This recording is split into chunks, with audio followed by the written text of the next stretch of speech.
तो आज हम बनाने वाले हैं एक एज कैलकुलेटर इन पाइथन। तो ये मैंने प्रैक्टिस के लिए लिखा था। तो कुछ ऐसा दिखेगा हमारा कैलकुलेटर। यहाँ पर हम नेम इंसर्ट करेंगे, फिर हमारी बर्थ डेट का year, that is mine is 2006, फिर मंथ है जनवरी और डे इज़ 20। तो यहाँ पर आप देखिए इसने हमें शो किया है that your age is 17। Okay, तो कुछ ऐसा हमारा कैलकुलेटर वर्क कर रहा है। तो फ्रॉम स्क्रैच हम इसको स्टार्ट करते हैं कोड करना। सबसे पहले हमें क्या करना है, इंपोर्ट करना है रिक्वायरमेंट्स को।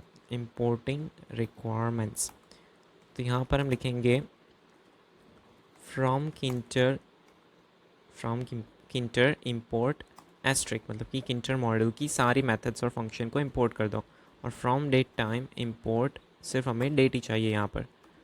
Okay, next we are creating the window, creating the Tkinter window. तो इसके लिए सबसे पहले हमें किंटर ऑब्जेक्ट को क्रिएट करना पड़ेगा। तो यहाँ पर हमने एक किंटर ऑब्जेक्ट को क्रिएट किया है। नेक्स्ट हम क्या करेंगे, नेक्स्ट हम इसकी साइज़ डिफाइन करेंगे। फॉर मी मैंने 550 विड्थ ली है और 400 इज़ दी हाइट। फिर विंडो डॉट टाइटल भी हम उसका सेट कर सकते हैं, जैसे कि age calci is the title. और हमारी किसी भी किंटर ऐप को रन करने के लिए हमें एक मेन लूप की ज़रूरत होती है, और उसको हम लिख सकते हैं विंडो डॉट मेन लूप की मदद से। तो यहाँ पर हमारी विंडो क्रिएट हो जाएगी इतने कोड से। और फिर हम अंदर के लेबल्स और एंट्री स्टार्ट करेंगे। तो यहाँ पर विंडो पॉपअप हो चुकी है। यहाँ पर आप देखिए एज कैल्सी, जो कि हमारा टाइटल है, और ये साइज़ जो मैंने डिफ़ाइन की थी वो है। अब यहाँ पर मैं इस विंडो को रीसाइज़ कर पा रहा हूँ, लेकिन मुझे ऐसा नहीं चाहिए, मुझे मेरी विंडो की साइज़ फ़िक्स चाहिए। तो इसके लिए मैं लिख सकता हूँ विंडो डॉट रीसाइजेबल, और यहाँ पर रीसाइजेबल 0,0। तो अगर मैं ऐसा लिखूँगा तो मेरी विंडो अब रीसाइज़ नहीं हो पाएगी, वो डिसेबल हो जाएगी। यहाँ पर वो ऑप्शन ही नहीं आ रहा है रीसाइज़ करने के लिए मुझे कहीं पे भी। ओके, फिर हम लेबल्स क्रिएट करेंगे। अब लेबल्स क्या है, तो यहाँ पर आप देखिए लेबल्स क्या होता है कि लेबल्स आर बेसिकली टेक्स्ट, उसके अलावा कुछ भी नहीं है। तो यहाँ पर name, year, month, day, all these are labels. और ये जो है वो इनपुट फील्ड्स हैं, इनको एंट्री फील्ड्स भी कहते हैं। और ये जो है calculate age, that is a button. तो इन सबको हम क्रिएट करेंगे। तो सबसे पहले लेबल्स को क्रिएट करते हैं। यहाँ पर लेबल, और इसमें कुछ आर्ग्यूमेंट्स हमें एंटर करनी पड़ेगी। That is one is text, text is equals to first label है नेम का, और उसके बाद हमें इसके फ़ॉन्ट डिफ़ाइन करने पड़ेंगे। लेट्स से फ़ॉन्ट साइज़, हम इसके टाइप भी डिफ़ाइन कर सकते हैं, लेकिन इस कोड को मैं एज सिंपल एज हो सके करना चाहता हूँ, तो मैंने सिर्फ साइज़ डिफ़ाइन किया। फिर डॉट ग्रिड, ग्रिड से क्या होता है, ये ग्रिड फॉर्मेट में डिस्प्ले होता है। अब ग्रिड फॉर्मेट क्या है कि हमारी पूरी स्क्रीन 10 रोज़ और 10 कॉलम्स के में डिवाइड हो जाएगी। वन, ये होती है 1 row, 1 second row, second column, third column, fourth column. ये हॉरिजॉन्टल होती है, वो रो होती है, और वर्टिकल आर द कॉलम। तो यहाँ पर मुझे इसको रो 1 में डिस्प्ले करना है, और मैं चाहता हूँ कि पैड एक्स 80 हो और पैड वाई 20 हो। अब ये क्या चीज़ है पैड एक्स और पैड वाई, तो मैं आपको स्क्रीन में दिखाता हूँ। पहले हम इसको रन करते हैं। तो यहाँ पर आप देखिए रो 1 में हमारा नेम लेबल डिस्प्ले हो चुका है। यहाँ पर आप देखिए ये कितनी ज़्यादा स्पेस है यहाँ पर, ये स्क्रीन से लेकर यहाँ तक। तो ये पैड एक्स है, एक्स होता है हॉरिजॉन्टल में, और ऊपर भी 20 स्पेस है, that is pad Y. Okay, तो इसके लिए हमें इसकी ज़रूरत है। और फिर हमें टोटल 4 लेबल्स बनाने हैं। नेम, उसके बाद ईयर, फिर मंथ और डे।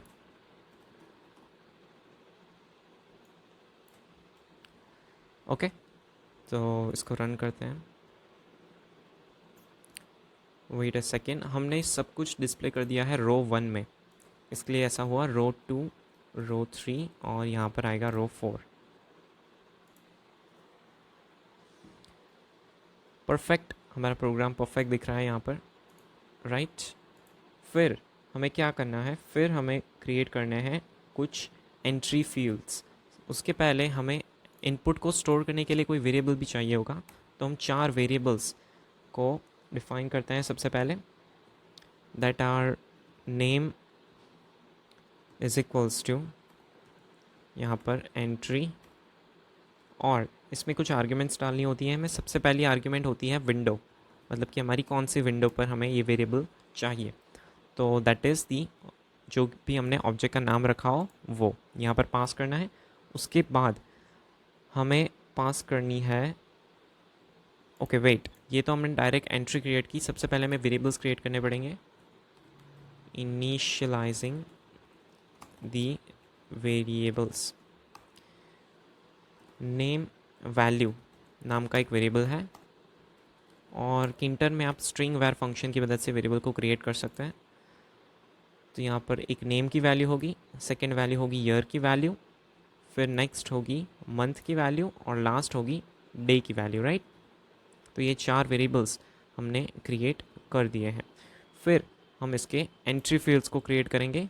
तो नेम एंट्री यहाँ पर मैं लिख देता हूँ ताकि कन्फ्यूजन ना हो। Name entry is equals to entry, यहाँ पर हम पास करेंगे विंडो। उसके बाद हम पास करेंगे कि ये इनपुट जो भी यूज़र डालेगा वो कौन से वेरिएबल में स्टोर करना है।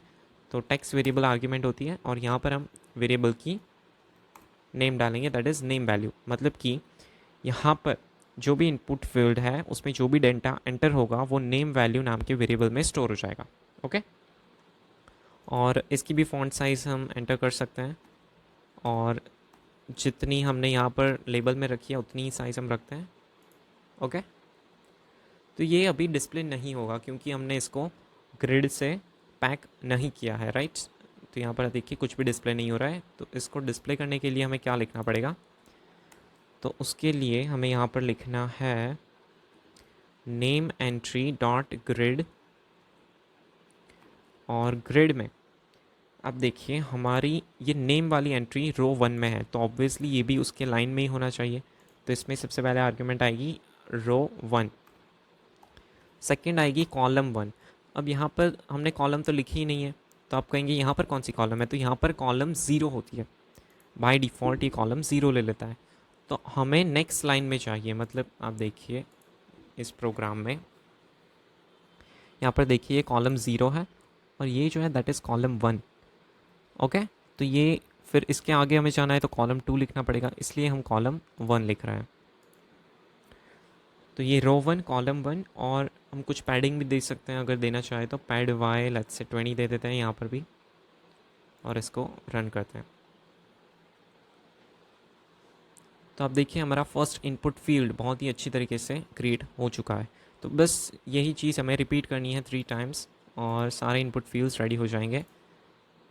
तो यहाँ पर नेम एंट्री, फिर आएगी ईयर एंट्री,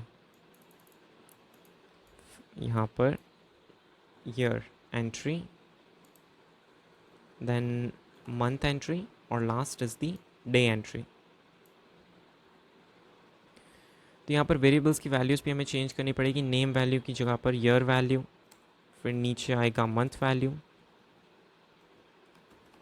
और लास्ट में आएगा day value. Okay, font size same ही रखते हैं हम, और इन चारों को हम डिस्प्ले करेंगे। नेम एंट्री यहाँ पर भी ईयर, नीचे मंथ, और लास्ट में डे। फिर यहाँ पर हमें कॉलम तो 1 ही चाहिए, लेकिन रो हमें चेंज करनी पड़ेगी। ये सेकेंड रो है, ये थर्ड रो है, और ये फोर्थ रो है।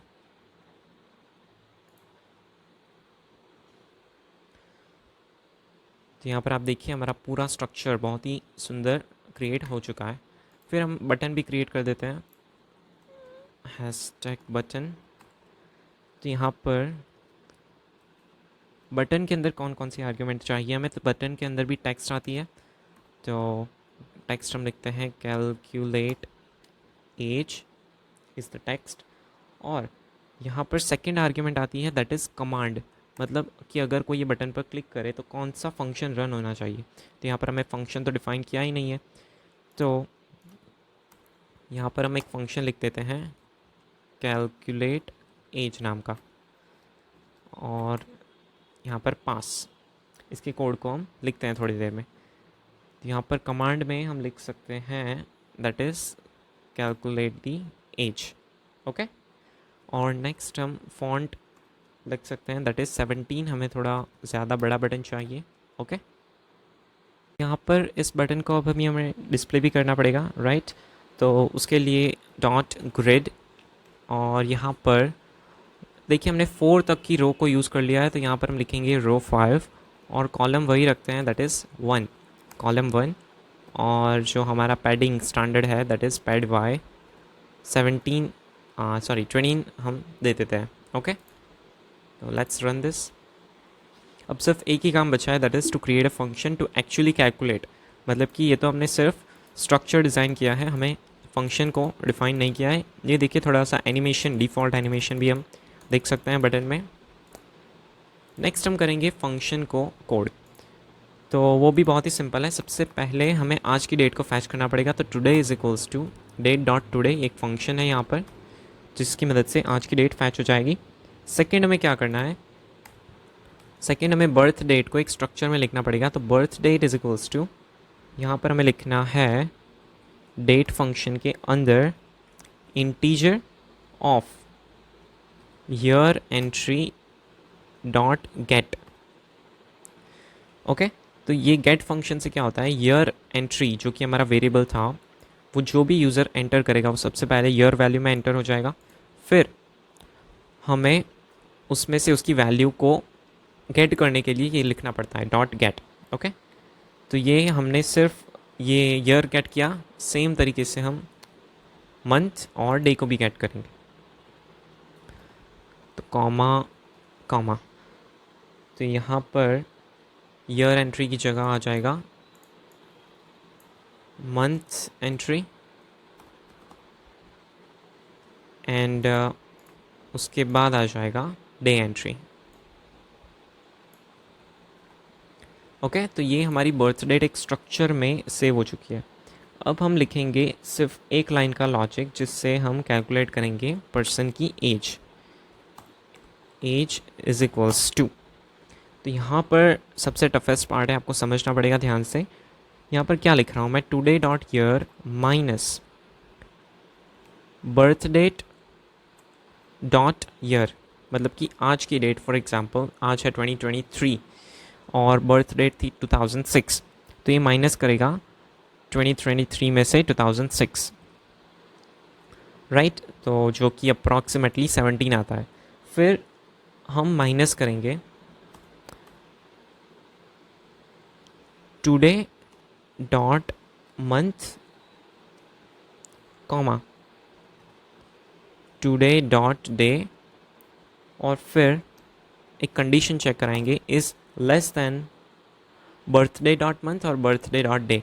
तो ये हमने क्यों किया, मान लीजिए आपकी बर्थडे इसी साल में है, मतलब कि 2023 में है, लेकिन अब तक आई नहीं है। तो इसका क्या मतलब है, हम एग्जांपल से समझते हैं। मान लीजिए आज की डेट है जब भी मैं ये वीडियो रिकॉर्ड कर रहा हूँ, तो टुडे इज़ फरवरी, तो मान लीजिए आपकी डेट है, बर्थ डेट है मार्च में, राइट। तो आप 17 ईयर्स के अभी तक नहीं हुए होंगे, इवन ये कंडीशन ट्रू है, मतलब इसकी वैल्यू 17 है, लेकिन आपकी एज अभी भी 16 ही है क्योंकि आपकी इस साल की बर्थडे अभी तक आई नहीं है। तो इसको चेक करने के लिए हमने ये कंडीशन चेक कराई है। तो ये कंडीशन कैसे वर्क करती है, तो सबसे पहले ये चेक करेगा कि टुडे डॉट मंथ मतलब कि फरवरी, today dot day is less than, मतलब कि अगर लेस है तो ये कंडीशन ट्रू हो जाएगी। और ट्रू बूलियन ट्रू वैल्यू अगर हम माइनस करें तो क्या माइनस होता है, ट्रू की वैल्यू होती है 1 और फॉल्स की वैल्यू होती है 0। तो अगर ये कंडीशन ट्रू हो जाएगी तो -1 हो जाएगा। आप समझ रहे हैं, यहाँ पर देखिए today year minus birth date year, वो आया 17। ओके, फिर मान लीजिए टुडे मंथ है फरवरी, टुडे डे है 20 और यहाँ पर बर्थडे मंथ है आपका मार्च, तो मार्च इज़ ग्रेटर देन फरवरी, तो ये कंडीशन हो जाएगी ट्रू।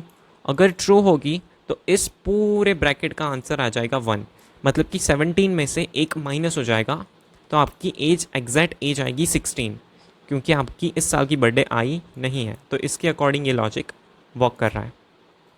इसके बाद हमें क्या करना है, इस एज को डिस्प्ले भी करना पड़ेगा, तो उसके लिए भी लेबल का यूज़ करेंगे हम। तो यहाँ पर टेक्स्ट इज इक्वल्स टू, यहाँ पर एफ स्ट्रिंग में हम लिखते हैं that is name value dot gate मतलब कि हम नेम को यहाँ पर डिस्प्ले करेंगे और फिर योर योर एज इज़, और यहाँ पर आएगा हमारा age variable, age. Okay, that's it. और इसको हमें डिस्प्ले करने के लिए वो ग्रिड वाला यूज़ करना पड़ेगा। उसके फॉन्ट भी डिफाइन कर देते हैं हम। Let's say font is equals to font 12 रखते हैं। ओके, और डॉट ग्रिड मेथड, और इसको हमने रो 5 तक यूज़ किया है तो इसको रो 6 में प्रिंट कर देते हैं। और column same 1, column is equals to 1। तो आई थिंक हमारा प्रोग्राम परफेक्ट कंप्लीट हो चुका है। Let's see. तो आप देखिए यहाँ पर टेस्ट करते हैं हम इसको पार्ट्स, और आप देखिए हम वो भी टेस्ट करते हैं। लेट्स से मैं 2006 में ही बॉर्न हुआ था, लेकिन आज मंथ है फरवरी और मैं एंटर करता हूँ 3 मतलब कि मार्च, तो मेरी एज आनी चाहिए इसके अकॉर्डिंग 16। वो okay, wait a second. Today dot year minus birth date dot year, int object is not callable. Okay, तो यहाँ पर कुछ एरर हुई है, देखते हैं हम। ओके, तो इस लाइन में एरर है। ईयर एंट्री डॉट गेट, फिर कॉमा किया है हमने, फिर मंथ एंट्री डॉट गेट, फिर डे एंट्री डॉट गेट। तो यहाँ पर तो कोई ऑप्शन नहीं है, तो इस लाइन में I think today year minus, okay आप देखिए यहाँ पर मैंने पैरेंथेसिस नहीं किए हैं, नहीं यहाँ पर किए हैं, दैट्स वाई पैरेंथेसिस नहीं आने चाहिए। ओके, फिर से कोई बात नहीं।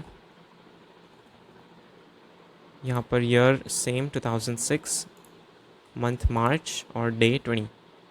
तो आप देखिए यहाँ पर 69, मेरी एक्चुअल बर्थडे है जनवरी में, तो यहाँ पर आएगा 17। सेम ईयर में है लेकिन टुडे इज़ फरवरी, तो इसके लिए ये वेरिएशन आ रहा है। ओके, तो आई होप आपको समझ में आ गया होगा। मैं ये कोड डिस्क्रिप्शन में आपको दे दूँगा। And if you understood and like the video तो प्लीज़ सब्सक्राइब भी कर देना, और भी कई सारी आपको किंटर की वीडियोस मिल जाएगी चैनल पर, तो उसे भी आप देख सकते हैं। Okay, thank you so much.